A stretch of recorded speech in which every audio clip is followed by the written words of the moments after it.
I definitely go back, man. I definitely pay my dues, Uh huh. and I'm definitely here after decades, releasing my own single, my very first single after everybody giving me shout outs on their record. Yeah. Okay. Okay. Yeah, cause you taking me back though. You know what I'm saying? You taking me back because I'm like I grew up with all that. You know what I'm saying? That music, and I remember when that music was like really the popular music. You know what I'm saying? Right, exactly. And to now to talk to somebody that was behind it, that shit like yo, that's that's real dope. I ain't lying. That's that's dope as shit. That's why I like this music thing. You know what I'm saying? The people that you meet. Yeah, man. Yeah, no Yeah, doubt. y'all trendsetters. You a trendsetter. That was, you know what I'm saying? You Yeah, set many trends with that with that music. Many trends. yeah, definitely. Respect, respect. So you said now you working on your own project? Yeah, I have a new single that I just put out independently. I put it out on my own. It's called Hip Hop Movement Anthem. Okay. Just in case, if the people don't know, back in the '90s, I carved the term six elements of the hip hop movement, Okay. which which is the six elements of the hip hop movement is conscious awareness, Mm-hmm. civil rights awareness, activism awareness, justice, political awareness, Mm. and community awareness and music. Mm. And I was inspired, to come up with those elements, Uh-huh. you know, by Public Enemy, Oh, yeah. Queen Latifah, Yeah. Common, Uh, KRS One, oh that man. that whole clique in the Yeah. early '90s. Yeah. And as you know, hip hop movement started, you know, back and when hip hop first started, and when these particular artists came out, it made me say, "Wow, hip hop really is a movement." Yeah. You Yeah. know what I'm saying? So Yeah. last year I actually trademarked hip hop movement, so I actually own the brand hip hop movement. Oh. So yeah, man. So I put out the single hip Mm-hmm. hop movement anthem. So this is actually the official anthem for hip hop movement. Okay. Okay. Hey, yo, you named all my favorites right there because we had a discussion about those artists that you just named, and it's like why that type of music is not like real relevant to today. You know what I'm saying? But it meant a whole lot to me growing up because it really like made me be aware of a lot of things. You know what I'm saying, in the world that I wasn't aware of. You know what I'm saying, and mostly about myself anyway. As you know, what I'm saying being a black man in America. They was making you aware of different things. You know what I'm saying? I learned about a lot of people of black history that I didn't wasn't taught in school. Made me to Right. research and made me, saying conscious of who I was. And it's just funny that that Right. type of music is no longer really, popular among people, and I don't get it. Right. I mean, and it's like with everything, over time, everything, changes and stuff like that. And, they have the younger generation now. And I give it up to them, Yeah, yeah, they yeah, keep yeah, hip yeah. hop, yeah, they keep hip hop alive, Mm, but on the flip side to that, mm-hmm, the music that's out now, mm-hmm. I mean, I don't co-sign a lot of it, especially calling out our women, their names, Yeah, yeah. and glorifying selling drugs and Mm, killing people because when hip hop was first came out here, that's not what hip hop was about. It was mm. about having fun and partying. Yeah, You know what I'm saying? yeah. And it's a shame that the record companies took it to this level, and it's like, I mean, in essence, it actually keeps our people down True. because they're glorifying the wrong Oh, thing yeah. and glorifying it and saying that's hip hop, and that's Yeah. not hip hop. Nah. You right about that. And like, in the early days when we was like really listening to hip hop, they always say it's not gonna last. It's not gonna last. That's just a trend. You know what I'm saying? They class the music has been trend, but that was over like what 20, 30, almost 40 years ago, and it's still around. Yeah. You know what I'm saying? And because they seen that they can make money, yeah, out of it. Yeah. When it became marketable, now it's like, well, we gotta control it. You know what I'm saying? Mm-hmm. And the way to control it is, you know what I'm saying? Like I seen a parable a long time ago. I think Martin Luther King was saying about far as how Pharaoh controlled the Israelites is like he kept confusion amongst them. That's how he controlled them. Division and confusion, and that's how he controlled them. And that's how they do in the music. It's like a bunch of chaos in the music, and that's how division and everything, and that's how they control that. Mm-hmm. And it's the same thing, with the artists with the beats and stuff like that. Mm-hmm. You know what I'm saying? And these kids, they see that and they continue that shit out onto the streets, and that's not cool, man. True. Instead of sending positivity out there, mm-hmm. it's like you said, mm-hmm. Yeah. It's a bunch of negative. And like I have a podcast that I play Sunday, and when we was talking about that, man, my co-host, it was like, why as us as a race that we glorify violence and a bunch of negativity. You know what I'm saying? And like what you say, if it's something positive or somebody trying to change it, it's saying like we don't want to hear it. Because we was talking about like the reality shows with all that crazy chaos and everything. And the thing about it is that people watch it. So if people wasn't watching it, you know what I'm saying, then they wouldn't be making it. And the thing is why people like it. Exactly. But you see how they have the Caucasians out there shooting up the colleges and stuff. Yeah. You see they ain't got no reality show about that. No. The black people out there acting ignorant. Yeah, you right about that. You right about that. There ain't too many reality shows that have them out of pocket like us. It's a lot of them. You right about that. It's just I don't know. It's just a lot of people need to look at the big picture to a lot of things and everything, and it's a bunch of traps that's set out there, Mm-hmm. There's a bunch of traps that's set out there in society. But man, talking to you, man, it's like, oh man, somebody, you know what I'm saying? Because we probably around I'm 48, so you know what I'm saying, we ain't that far, far as in age and stuff, man. And it's like, we came up in that hip hop era, saying together, where to me it was like you said, it was fun. It was about, about lyrics, beats, about, the dress, the B-boy, the DJ, the graffiti, it was about that, everybody played a part in it, because even DJs was bringing out records. You had instrumentals, you had, all that. Hip hop was just really, it was just fun. It was, like you said, it was a movement. And for it to be like the way it is now, and it's like half that stuff I named is not even a part of it, part of it no more. And when hip hop first came out, remember, it wasn't even about the MC. It was about the DJ. The DJ was the man. Yeah, the MC just kept, kept the crowd enthused, but other than that, and you're right, and then it just flipped. It just flipped. The DJ was telling the MC, "Yo, go to the store and give me some soda." Yeah, I'm just playing. Yeah, but pretty much he was probably carrying the records. You know what I'm saying? Probably carrying the crates of records. And he was there to assist the DJ to get the crowd pumped up and everything like that. And it just, I don't know. It's so many, so many stories about how it really began and how it came about. There's so many stories. And then they have people like myself. I'm like one of the original crate boys. And these days, people don't know what crate boys are. That's because they don't have records anymore. No more, no. They were the ones that was carrying the records for the DJs. Yeah. And when the DJs are on stage, we will pass the DJs the records and put them back in the crates. Mm-hmm. Hey. Yeah. I was relevant back then. Yeah.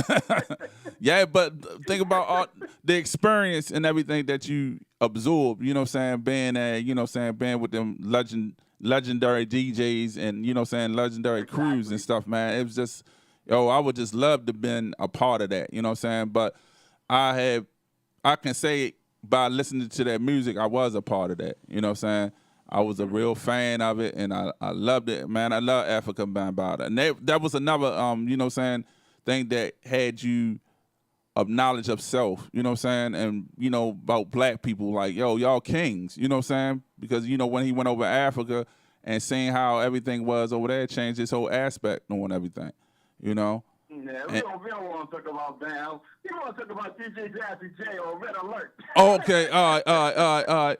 But you know, but that they was all together, you know what I'm saying, at one time, yeah. But yeah, Red Alert. Oh shit, damn. So how was it like? How was it the atmosphere in these parties back then? I mean, it was like it wasn't like it is now. You know what I'm saying? Mm.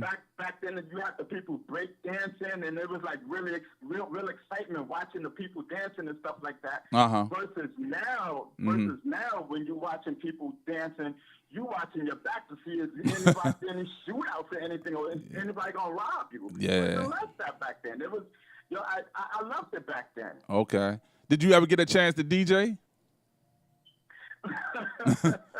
You know, I did an interview yesterday, and I'm gonna tell you about that. I'm gonna tell you about that, man. Okay. All right. All right.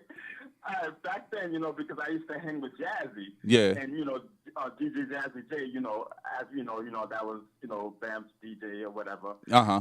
And I used to be at Jazzy's house all the time, you know, on the turntables practicing and stuff. Mm-hmm. You know what I'm saying? And him and his little brother, Little Jazzy J, they used to soup me up, telling me, yo, you dope, man, you bad. You know yeah. Oh, So I had it in my head that, yo, I was rocking. I was a DJ. So I took it to the party.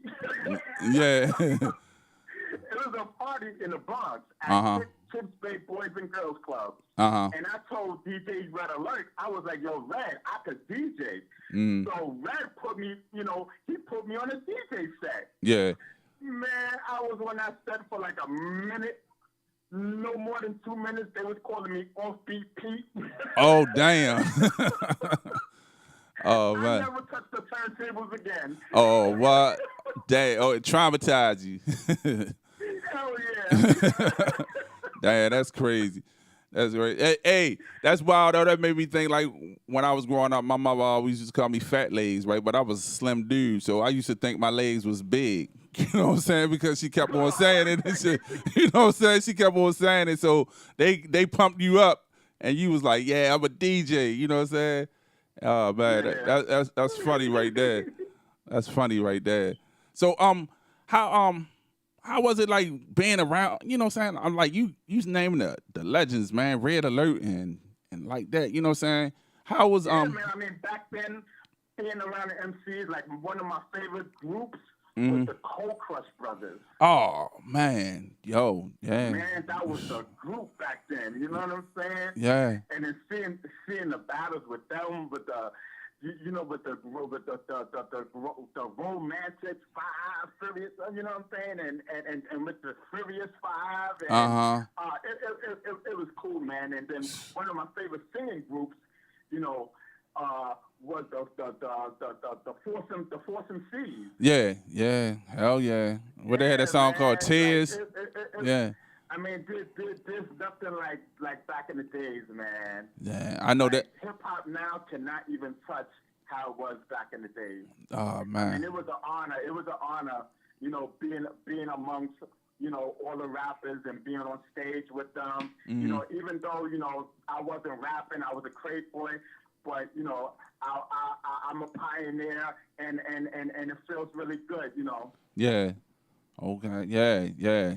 I bet it was. And I'm like reading on your thing. You got a chance to work with Boys II Men too? Well, Dick Scott, you know, he managed Boys II Men. But I never, you know, I didn't really handle Boys II Men. I was, like I said, I was the liaison. Okay. For the rap department. You okay. Know, Dougie Fresh, Snap, and stuff.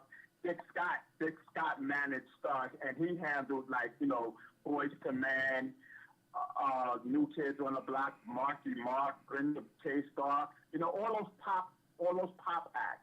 Oh, okay, okay, okay. So how was it working with Dougie Fresh though? You know what I'm Oh, Doug, that's my man. saying? It was Okay, real cool working with Dougie. You know what I'm another saying? pioneer. And you know, yeah, we had went out to LA and we lived out there for almost like a year. That's when he was on Hammer's label. You know, Okay. signed Oh, to I didn't Hammer's even know label for that. Bunch of Records. I didn't even know that. Yeah. And we was out there while he was working on his record. I mean, on his album. Uh huh. And it was really cool, man. I mean, Dougie's a real great guy, man. I knew Dougie for decades and decades, man. Oh man, dang. Yeah, that seemed like you enjoyed yourself back then. You know what Yeah, I'm saying? that's what he said, And, man. Hip and hop is where it's at, man. That's part of my life. yeah. Like they say, it's a culture. Hip hop is a Mm-hmm. culture, man. It's a culture. It's a way, you know what I'm saying, a way of life. And it's like you said, things do change and they evolve. And also things do go back to some stuff go back to where it was too. You know what I'm saying? Right. So it has a chance of what my grandma always say, history repeats itself. You know what I'm saying? So I believe that type of era of music will come back, not in the same form, but that type of era will come back. You know what I'm Well, I need to hurry up. I need to get here so we can leave that bang bang shoot 'em up alone. saying? Yeah. We might don't see it in our lifetime, but I got a feeling that it will be because I seen a lot of fads and stuff that came back from back in the day. You know what I'm saying? That came Well, back. I know So one fad that don't need to come back. Remember the AJs, the pants? oh man, yeah, I remember that, man. Dang, yeah, you taking me back, man. I'm enjoying this interview because it's like I'm feeling like a teenager all over again. You know what I'm saying? I feel like a teenager, and then it feel good to somebody that can relate to the early hip hop. You know what I'm saying? Because I be Right. around a lot of younger dudes and stuff, and I would start naming those type of artists, and they looking at me like, "What the who?"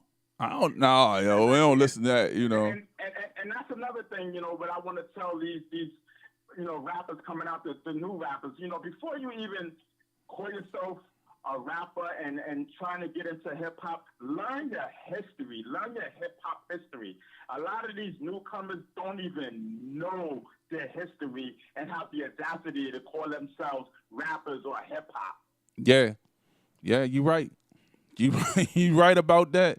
You need to research. You know what I'm saying? Because I look at it like this when Soul Sonic Force came out and their music and everything, I was so intrigued. I started reading, trying to read up on them and learn different things and come to find out that they use samples of, Kraftwerk.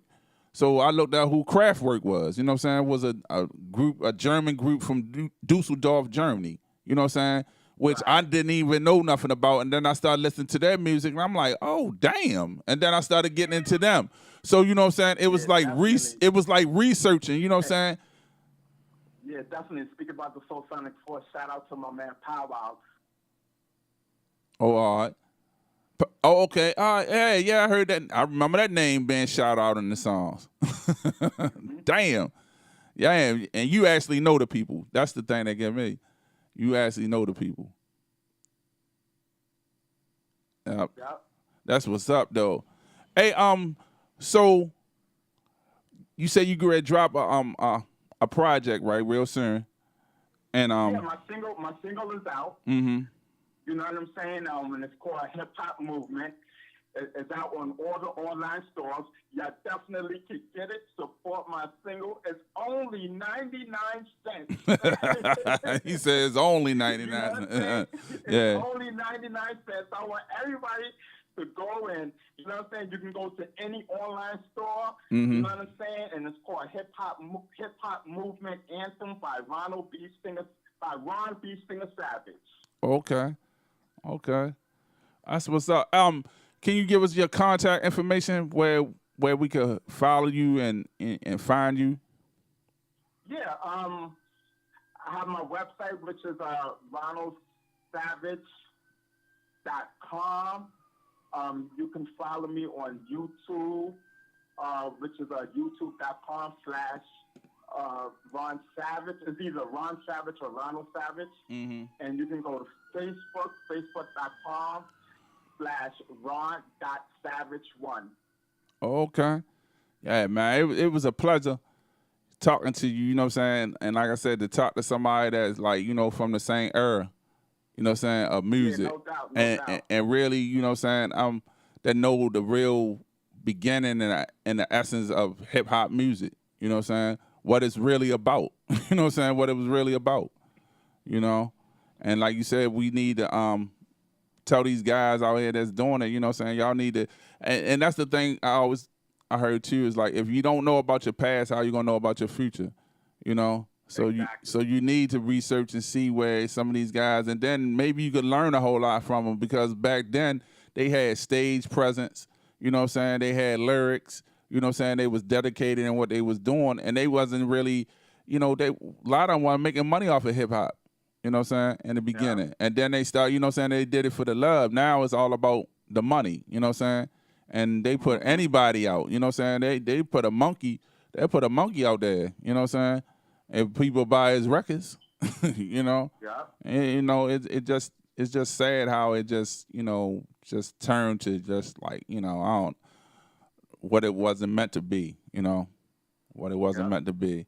But Ron, I'm gonna thank you for calling, man, and talking to me this morning, man, because you could have been doing other things, but you took your time out to you know what I'm saying, to rap with me and chat with me. And like I said, I enjoyed your interview. And I'm gonna play the two songs that was sent to me. I'm gonna play them, the Hip Hop Movement, and I think the other one was just titled With Your Name. And it's just one single. It's you know, Hip Hop Movement anthem, and that was produced by my man R.A. Beats from Atlanta. Oh, okay. All right, shout out to R.A. Beats. That's what's up. You know it. But don't be a stranger, fam. You know what I'm saying? Hit me up. You know what I'm saying? When you got anything coming up or whatever and stuff like, man, I want to go to New York, man. I've been talking to so many people from up New York. I got to come up there. You know what I'm saying? I got to come up there, man. I've been talking to so many people from New York. So I'm going to hit you up. It's a pleasure talking to you, fam. And keep grinding. Same here, man. All right. Peace. Man, that was my man Ron Savage, a.k.a. B Stinger. We going to play his track, Hip Hop Movement. You know what I'm saying? Like you said, you can catch it on iTunes and everything like that. This is the GGI Morning Show, and you are locked. Then hold up. Before I talk all that crazy stuff, let me get it. All right, there we go. You're locked there to the GGI Morning Show. Ron